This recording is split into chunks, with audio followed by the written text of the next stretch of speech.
Come back. एक question मुझसे पूछा गया था ब्रेक से पहले कि जो गवर्नमेंट है, यानी जो मुझे समझ आई थी, अगर वो इस तरह से नहीं है तो दोबारा पूछ लीजिएगा, कि गवर्नमेंट जो है वो बाकी जो पार्टीज हैं या स्टेक होल्डर्स हैं उनके साथ भी तो इंटरवीन कर सकती है। तो बिल्कुल कर सकती है। गवर्नमेंट अदर स्टेक होल्डर्स में इसलिए आती है कि ये 5 बड़ी फोर्सेस माइकल पोर्टर ने बताई थी।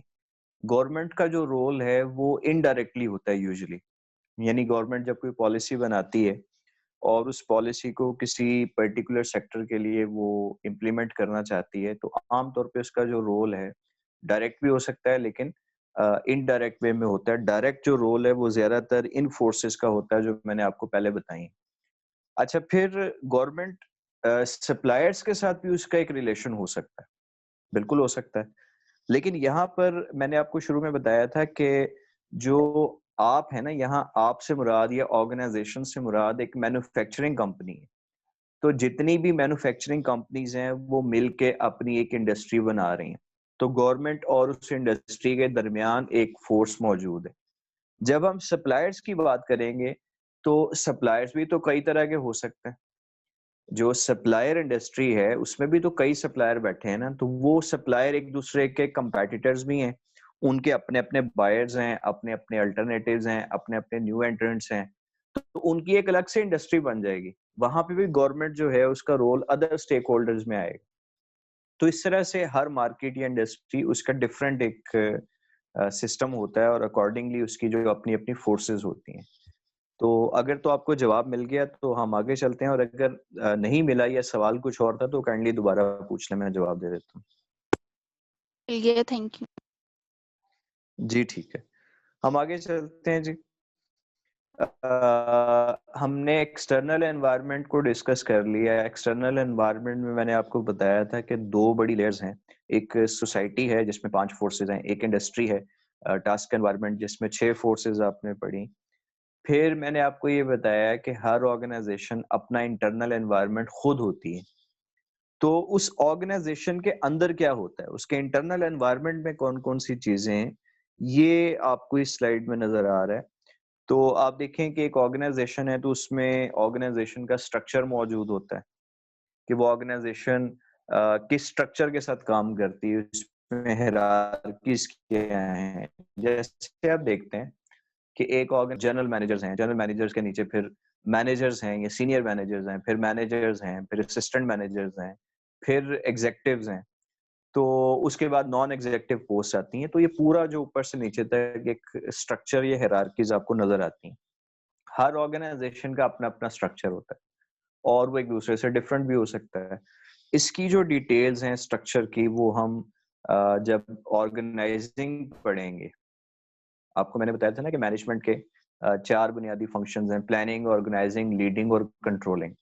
अच्छा, अगर पूरी आउटलाइन की बात करें मैनेजमेंट की, तो पूरी आउटलाइन के 5 हिस्से आपको नजर आएंगे। पहला जो हिस्सा है वो जनरल है, जिसमें हम कुछ बेसिक कॉन्सेप्ट्स पढ़ रहे हैं, या इसमें हम कुछ मैनेजमेंट की थ्योरीज पढ़ेंगे, या इसमें हम ऑर्गेनाइजेशन का एनवायरनमेंट जो है उसके बारे में पढ़ेंगे। ये इस वक्त जो हम पार्ट पढ़ रहे हैं शुरू से अब तक, ये जनरल है। इसके बाद जब ये खत्म होगा तो हम प्लानिंग का फंक्शन डिस्कस करेंगे। प्लानिंग में प्लानिंग क्या होती है, डिसीजन मेकिंग क्या होती है, वो पूरा उसका एक पार्ट जो है वो कवर होगा। फिर ऑर्गेनाइजिंग में हम आएंगे। ऑर्गेनाइजिंग में आप स्ट्रक्चर भी पढ़ेंगे, और इससे पीछे देखें ऑर्गेनाइजिंग ऑर्गेनाइजेशन प्रोसेसेस लिखा हुआ है, ये भी पढ़ेंगे। अच्छा, ये जब ऑर्गेनाइजिंग का पार्ट पूरा हो जाएगा तो फिर हम लीडिंग पे आएंगे, लीडरशिप।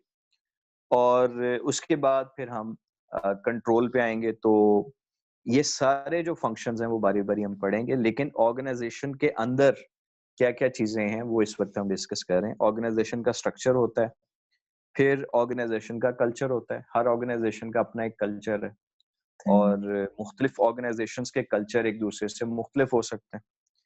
ऑर्गेनाइजेशन के रिसोर्सेज होते हैं जी। रिसोर्सेज में मैंने आपको पहले लेक्चर में बताया था कि बहुत सारी टाइप्स के रिसोर्सेज हैं, लेकिन हम उन्हें 6 कैटेगरीज में डिवाइड कर सकते हैं। और वो 6 कैटेगरीज मैंने आपको बताई थी कि फाइनेंशियल रिसोर्सेज हैं, ह्यूमन रिसोर्सेज हैं, इंफॉर्मेशन रिसोर्सेज हैं, फिर आपके मटेरियल रिसोर्सेज हैं, मैकेनिकल रिसोर्सेज हैं, और फिजिकल रिसोर्सेज हैं।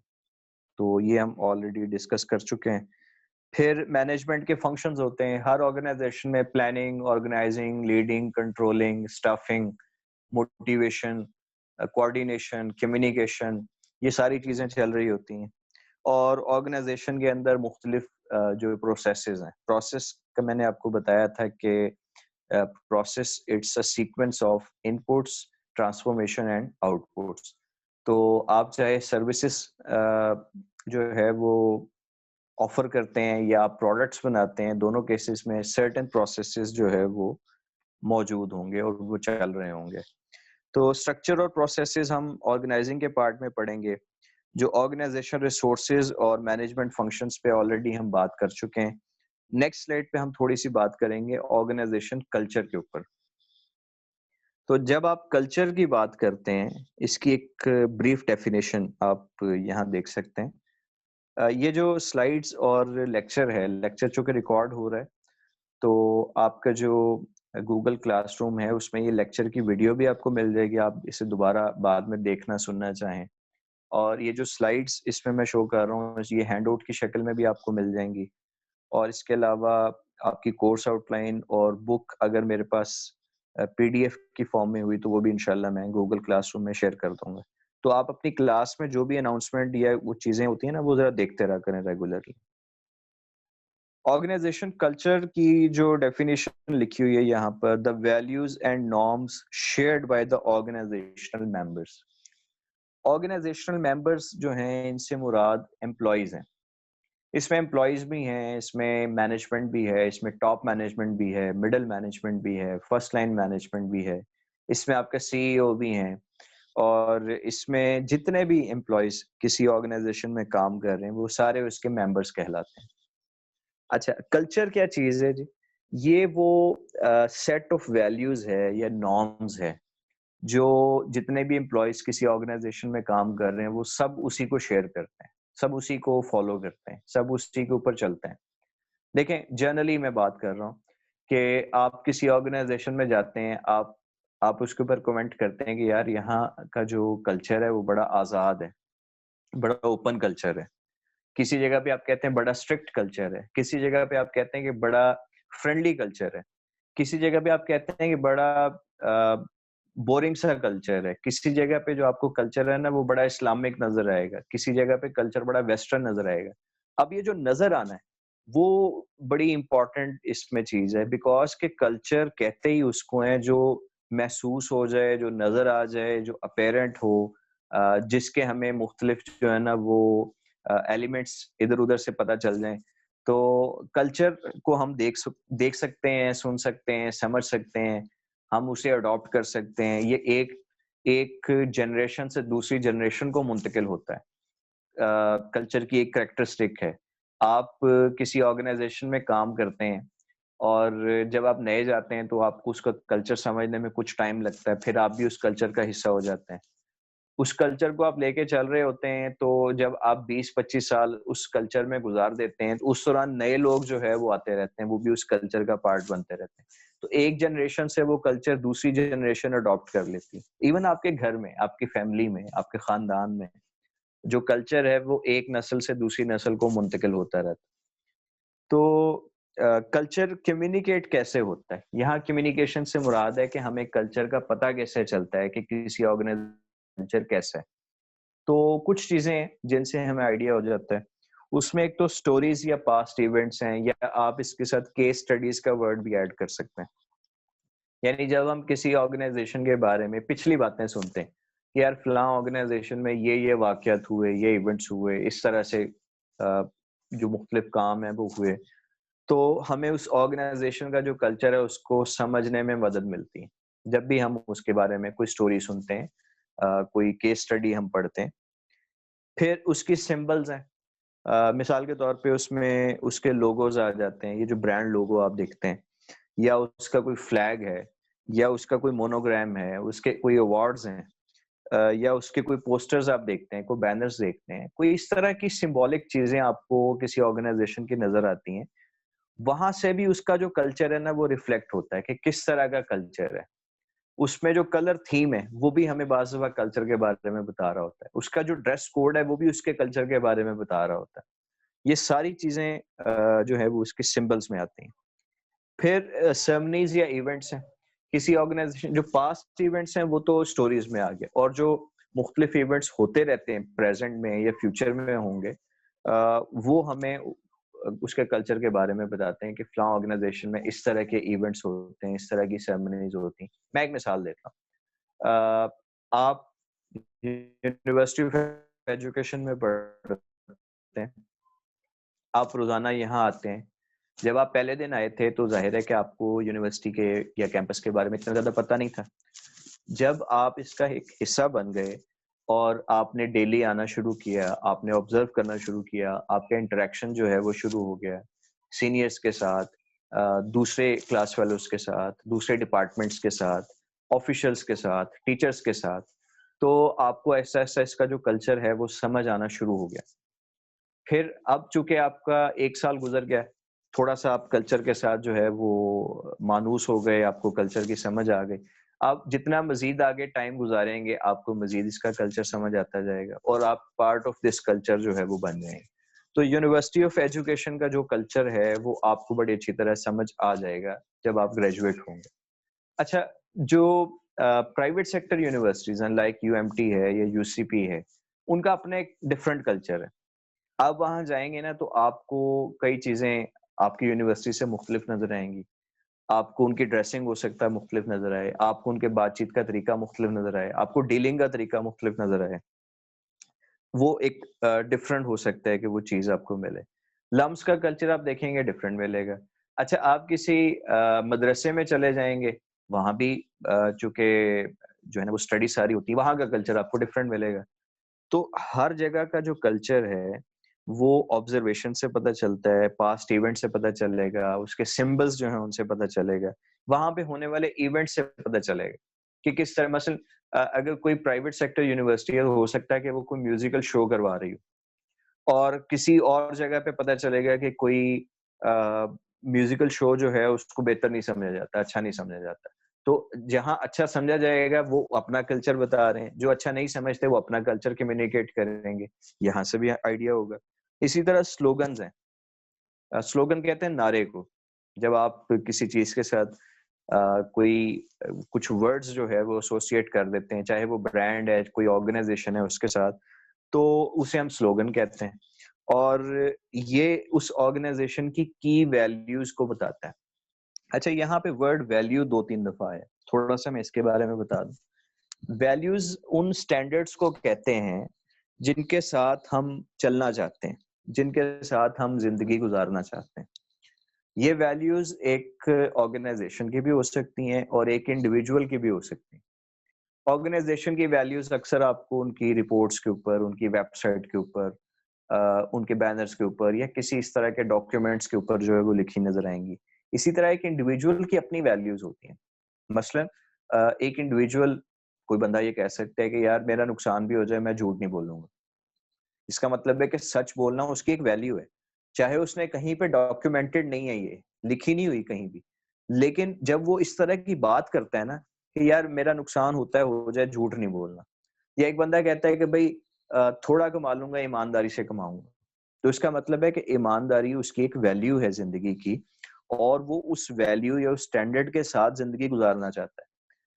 अच्छा, किसी की वैल्यू हो सकती है यार बस ये दुनिया जो है ना वो 4 दिन की है, और यहाँ पे जितना आपने एन्जॉय करना है कर लें।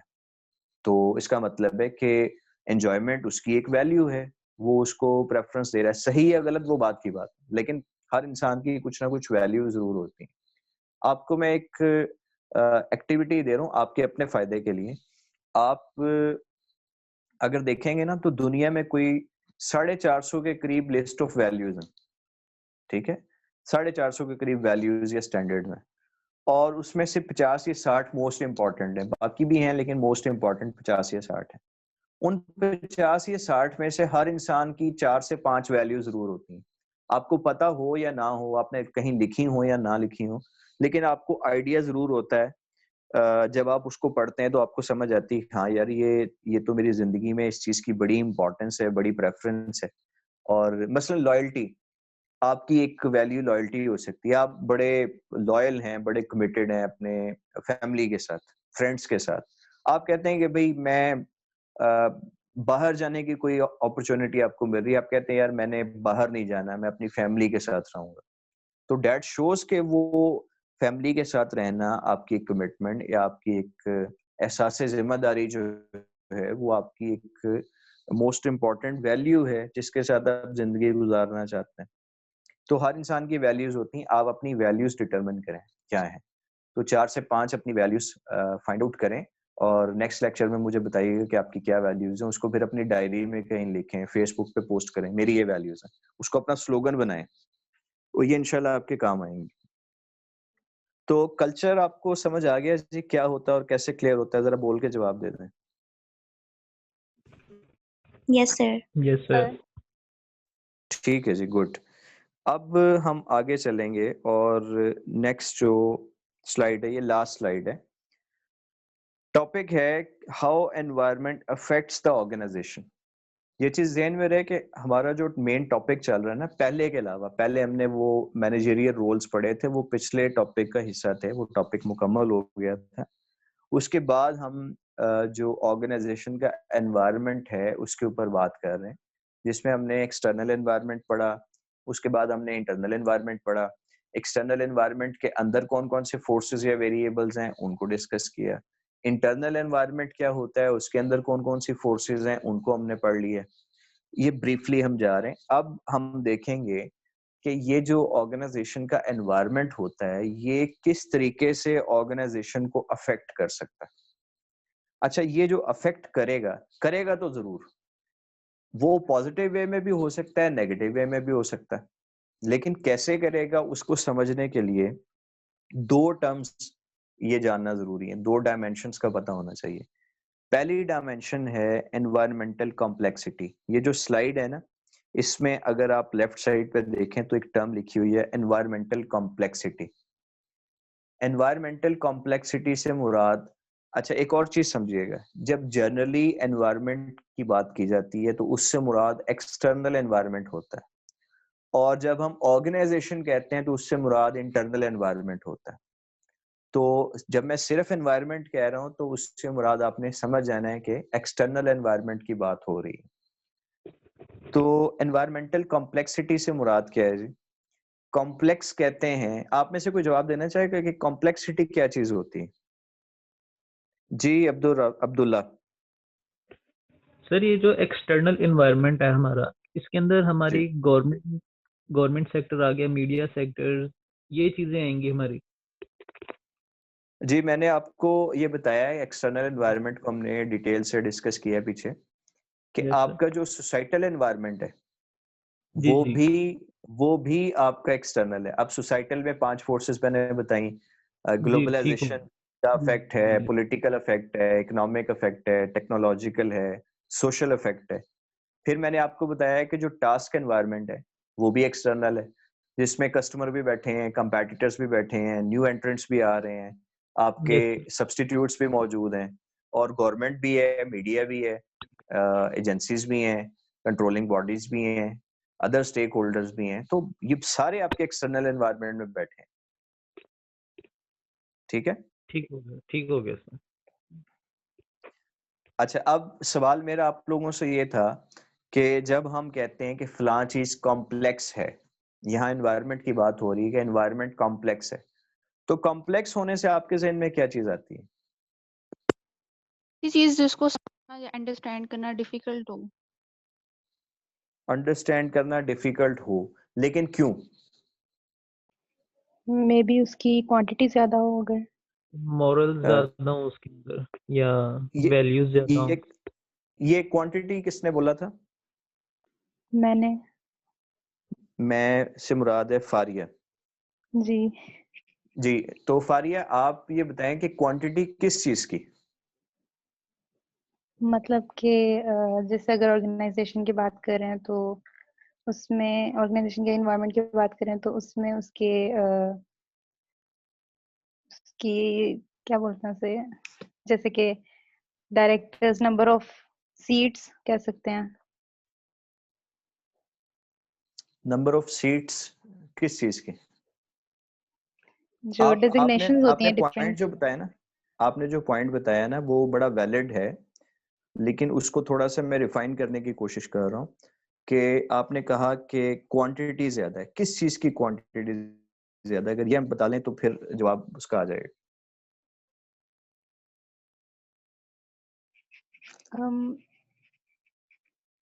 जैसे अगर एनवायरनमेंट एक्सटर्नल एनवायरनमेंट की बात करें तो कंपेटिटर्स आ जाते हैं उसके अंदर, हमारे के कंपेटिटर्स की क्वांटिटी ज्यादा होगी तो कॉम्प्लेक्सिटी ज्यादा आ जाएगी उसमें।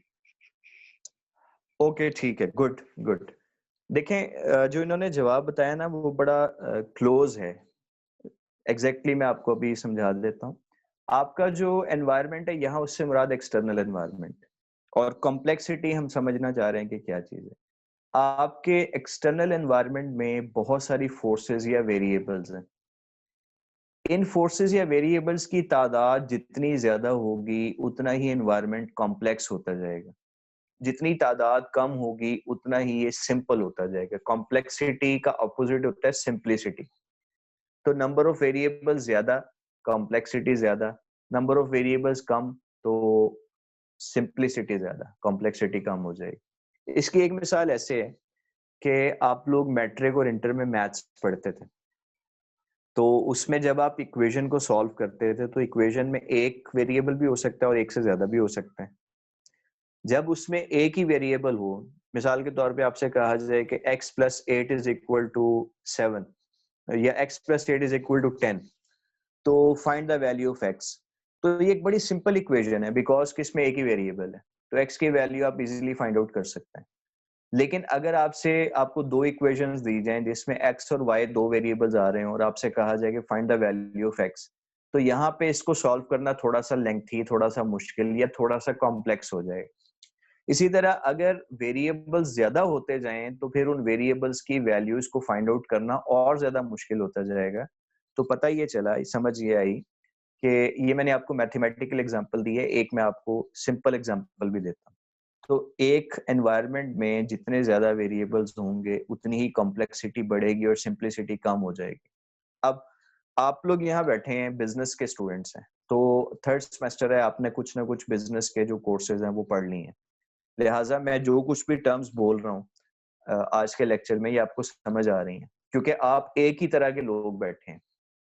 अगर यहाँ पे उर्दू वाले लोग भी बैठे हों, यहाँ पर इंग्लिश वाले लोग भी बैठे हों, यहाँ पे साइंसेस के लोग भी बैठे हों, यहाँ पर जो है वो इंजीनियरिंग के लोग भी बिठा दें जिन्होंने पहले से बिजनेस का कोई कोर्स नहीं पढ़ा, तो मैं अगर इसी तरीके से पढ़ाऊं तो आपके ख्याल में सबको एक जैसी समझ आएगी? नो, नहीं आएगी। उनके लिए ये चीज कॉम्प्लेक्स हो जाएगी, मेरे लिए ये चीज कॉम्प्लेक्स हो जाएगी। रीजन ये है कि किसी की अंडरस्टैंडिंग बिजनेस की है ही नहीं और किसी की अंडरस्टैंडिंग मौजूद है क्योंकि उसने कुछ कोर्सेज पढ़ लिए। लिहाजा अगर तरह तरह के लोग बिठा दिए जाएंगे एक क्लास में तो उनको पढ़ाना मुश्किल हो जाएगा बिकॉज कि वो एक कॉम्प्लेक्स किस्म की क्लास बन जाएगी। उसकी बजाय एक ही तरह के स्टूडेंट्स बैठे हैं ना तो उनको पढ़ाना आसान होगा। यस और नो? Yes, yes sir.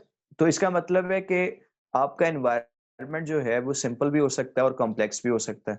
जब एनवायरनमेंट में वेरिएबल्स कम होंगे तो वो सिंपल है, वेरिएबल्स ज्यादा होंगे तो वो कॉम्प्लेक्स है। अब दूसरी डायमेंशन पे आते हैं, वो है एनवायरमेंटल चेंज। एक एनवायरनमेंट जो है वो कितनी जल्दी उसमें चेंज आ जाता है, जो सिचुएशन है या सर्कमस्टांसेस हैं वो चेंज कर लेता है। तो कुछ ऐसे एनवायरनमेंट हैं जिसमें चेंज या तो होता नहीं है या बहुत देर के बाद चेंज आता है, बहुत स्लो आता है चेंज। ऐसे एनवायरनमेंट को हम स्टैटिक कहते हैं, जो अपनी जगह पे है। और ऐसा एनवायरनमेंट जिसमें बहुत जल्दी जल्दी चेंजेस आ जाती हैं उसे हम डायनामिक एनवायरनमेंट कहते हैं। तो हम कह सकते हैं कि with respect to change environment static भी हो सकता है और डायनामिक भी हो सकता है। इसी तरह से with respect to complexity environment simple भी हो सकता है और कॉम्प्लेक्स भी हो सकता है। अब इन दो डायमेंशंस को जब हम मिलाते हैं, यानी एनवायरमेंटल कॉम्प्लेक्सिटी को और एनवायरमेंटल चेंज को, तो चार तरह की ऑप्शंस हमारे सामने आती हैं जो कि आप इस टेबल में देख सकते हैं, इस मैट्रिक्स में आप देख सकते हैं। जब सिंपल और स्टैटिक एनवायरनमेंट हो, यानी एनवायरनमेंट है भी बड़ा सिंपल, थोड़े से वेरिएबल्स हैं और उसमें चेंज भी कोई नहीं आ रहा, तो इसमें जो अनसर्टेनिटी है वो कम से कम होगी। अनसर्टेनिटी का ताल्लुक होता है लैक ऑफ इंफॉर्मेशन से, यानी जितनी इंफॉर्मेशन आपके पास ज्यादा हो उतनी आप सर्टेन होते हैं, जितनी इंफॉर्मेशन कम होती जाती है उतने आप अनसर्टेन होते हैं किसी चीज के बारे में। तो जब सिंपल और स्टैटिक एनवायरनमेंट हो तो उसमें अनसर्टेनिटी बहुत कम होगी, सर्टेनिटी बढ़ जाएगी। अच्छा, अगर आपका एनवायरनमेंट सिंपल है लेकिन दूसरी साइड पे उसमें चेंज आ रहा है, अब चेंज आना और चीज है और सिंपल होना और चीज है, ये आपने दोनों जहन में रखनी है। सिंपल होने से मुराद है वेरिएबल्स कम है, लेकिन वो वेरिएबल्स कम जो हैं उसमें भी चेंज आ रहा है, वो डायनामिक है। तो यहाँ पर जो ऑप्शन लिखी हुई है वो मॉडरेट अनसर्टेनिटी, यानी कुछ ना कुछ अनसर्टेनिटी उस सिचुएशन में पाई जाती है। जब आप इंफॉर्मेशन की बात करेंगे तो कुछ इंफॉर्मेशन आपके पास होगी और कुछ इंफॉर्मेशन नहीं होगी। अगर एनवायरनमेंट कॉम्प्लेक्स है, कॉम्प्लेक्स से मुराद उसमें वेरिएबल ज्यादा है लेकिन वो स्टैटिक है, वो चेंज नहीं हो रहे, ज्यादा होने के बावजूद वो चेंज बहरहाल नहीं हो रहे, तो उसमें भी जो अनसर्टेनिटी का लेवल है वो मॉडरेट है, यानी कुछ ना कुछ अनसर्टेनिटी पाई जाती है। और अगर एक एनवायरनमेंट आप अस्यूम करें कि ऐसा हो जो बहुत कॉम्प्लेक्स भी हो और डायनामिक भी हो, यानी एक तो पहले उसमें बहुत सारे वेरिएबल्स हैं और वो बड़ी जल्दी जल्दी उसमें चेंज भी आता जा रहा है, तो ऐसे एनवायरनमेंट को समझना, अंडरस्टैंड करना बहुत ही मुश्किल होता है। और यहाँ पर आप जो अनसर्टेनिटी का लेवल है वो हाईएस्ट लेवल होता है, मोस्ट अनसर्टेनिटी होती है। अच्छा, अनसर्टेनिटी को हम जब डिस्कस कर रहे हैं इसका ताल्लुक है डिसीजन मेकिंग के साथ। याद रखिएगा कि जब आप डिसीजन मेकिंग करते हैं ना तो डिसीजन मेकिंग करना आसान भी हो सकता है और मुश्किल भी हो सकता है। अगर आपकी अनसर्टेनिटी कम है तो डिसीजन मेकिंग आसान है, आपको पता है कि भी इंफॉर्मेशन है मेरे पास काफी हद तक, तो जो आप डिसीजन करेंगे उसमें कोई प्रॉब्लम नहीं है, बड़ी आसानी से डिसीजन हो जाएगा। जो अनसर्टेनिटी का लेवल बढ़ेगा डिसीजन मेकिंग करना मुश्किल हो जाएगा। अगर वो मॉडरेट लेवल पे आएगी अनसर्टेनिटी तो डिसीजन थोड़ा सा मुश्किल हो गया, लेकिन बहरहाल अभी भी आप डिसीजन कर सकते हैं। सबसे ज्यादा मुश्किल उस वक्त पेश आती है डिसीजन मेकिंग करने में, और ये डिसीजन मेकिंग कौन करेगा? मैनेजमेंट, मैनेजर करेगा, क्योंकि मैनेजर के जो डिसीजन रोल्स हैं वो आपने शुरू में पढ़ लिए। सबसे ज्यादा प्रॉब्लम उसे उस वक्त आएगी जब मोस्ट अनसर्टेन एनवायरनमेंट होगा, क्योंकि मोस्ट अनसर्टेन एनवायरनमेंट तब होगा जब वेरिएबल्स बहुत सारे हैं यानी कॉम्प्लेक्स है, और उसके साथ साथ उसमें चेंज भी बहुत जल्दी जल्दी आ रहा है, तो वहां डिसीजन मेकिंग करना बेहद मुश्किल होता है और बड़ा चैलेंजिंग टास्क होता है मैनेजर्स के लिए कि वो डिसीजन कर सकें। इसीलिए आपको देखना पड़ता है कि आप जिस ऑर्गेनाइजेशन में काम कर रहे हैं, जिस इंडस्ट्री में काम कर रहे हैं, वो इन चारों बॉक्सेस में से कहाँ फॉल करती है। कुछ ऐसी इंडस्ट्रीज हैं जो हो सकता है कि मॉडरेट या लीस्ट अनसर्टेनिटी में आ रही हो।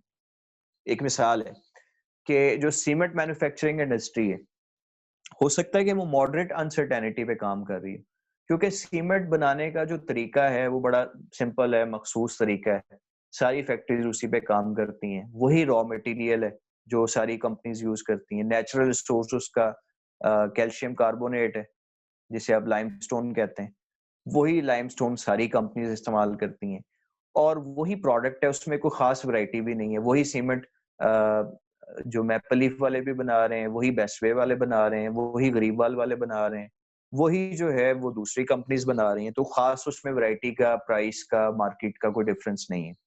तो हो सकता है ये लीस्ट अनसर्टेनिटी या मॉडरेट अनसर्टेनिटी पे काम कर रहे हो, जिसमें ना तो बहुत ज्यादा चेंज है और ना बहुत ज्यादा कॉम्प्लेक्स है। What about fashion industry? अगर आप फैशन इंडस्ट्री में काम कर रहे हैं तो आप देखें कि कितना ज्यादा डायनामिक है। आज एक फैशन जो है वो ट्रेंड में होगा और महीने बाद हो सकता है कि वो बिल्कुल खत्म हो गया और कोई नया फैशन जो है वो आ गया हो। इवन ये डेज में चेंज हो जाता है। तो हाईली डायनामिक और फिर बहुत ज्यादा कॉम्प्लेक्स, यानी कोई एक वेरिएबल नहीं है जिसको आपने देखना है, उसमें बहुत सारे वेरिएबल्स हैं। तो वहां पे जो डिसीजन मेकिंग है वो मोस्ट अनसर्टेनिटी के एनवायरनमेंट में हो रही होगी। तो आपको ये समझना है, यानी इसका जो टेक अवे है इस स्लाइड का, कि जब आपसे पूछा जाता है कि एनवायरनमेंट किस तरीके से ऑर्गेनाइजेशन को अफेक्ट करता है, तो हमें समझना है कि हमारा हमारा जो एनवायरनमेंट है, मींस एक्सटर्नल एनवायरनमेंट, वो सिंपल है या कॉम्प्लेक्स है, वो स्टैटिक है या डायनामिक है। तो उसके मुताबिक हमारा जो कॉम्बिनेशन है वो बनेगा कि हम जिस एनवायरनमेंट में बैठे हैं वो उसमें हाई लेवल की अनसर्टेनिटी है या मॉडरेट लेवल की है या सिंपल या लीस्ट लेवल की है, तो अकॉर्डिंगली हमारे लिए डिसीजन मेकिंग करना, स्ट्रेटजीज बनाना आसान होगा या मुश्किल होगा। तो इस बात पे मैं आज का जो सेशन है उसे वाइंड अप करता हूँ। आपके कोई क्वेश्चंस हैं तो यू मे आस्क।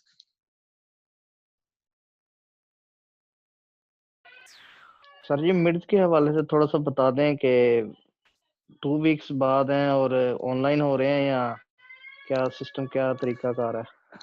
देखें, जो अभी तक की इत्तला है कि मिड टर्म जो है ना वो आपके ऑनलाइन होंगे, और 2 वीक्स का भी कुछ कह नहीं सकते क्योंकि अभी थोड़ी देर पहले एक इत्तला मिली है कि आप लोगों की विंटर वेकेशंस भी होंगी। तो अगर विंटर वेकेशंस होंगी 2 वीक्स की, तो इसका मतलब है कि वो मिड आगे पीछे हो सकते हैं। इसीलिए जब तक कोई फाइनल बात नहीं पता चलती कुछ कह नहीं सकता मैं। सर अगर ऑनलाइन हुए तो ये एमसीक्यूज वाला ही होगा ना सिस्टम? एमसीक्यूज होंगे। अगेन लास्ट टाइम तो एमसीक्यूज हुए थे, लेकिन यूनिवर्सिटी की पॉलिसी चेंज भी हो सकती है। सो फार एमसीक्यूज पूछें।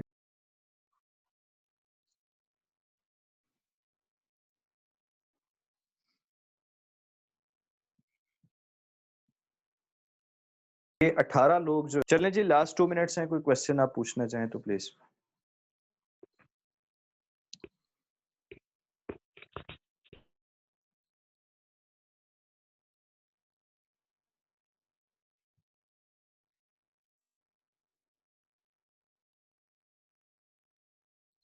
के एनवायरनमेंट को कॉम्प्लेक्सिटी या सिंपलिसिटी की तरफ लेके जाते हैं? वेरिएबल्स कौन से होते हैं ये मैटर नहीं करता, कितने ज्यादा हैं ये मैटर करेगा। जितने ज्यादा होंगे उतने ही वो उसकी जो कॉम्प्लेक्सिटी है उसको बढ़ा देंगे। मैंने आपको बताया ना कि अगर एक क्लास में 50 लोगों की क्लास है, बिजनेस के लोग बैठे हैं, तो 50 बैठे हो या 20 बैठे हो फर्क नहीं पड़ता, वो एक ही क्लास है।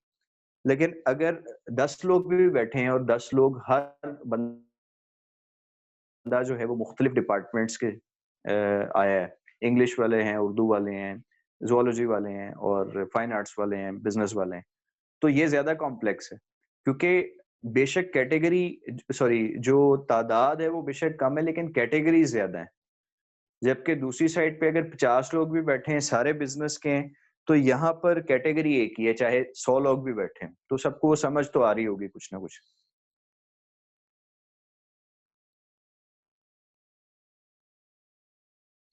ठीक है जी, अगर कोई क्वेश्चंस होंगे तो आप नेक्स्ट सेशन में पूछ लीजिएगा। Thank you very much. Appreciate करने वाले हैं, हत्ता कि हम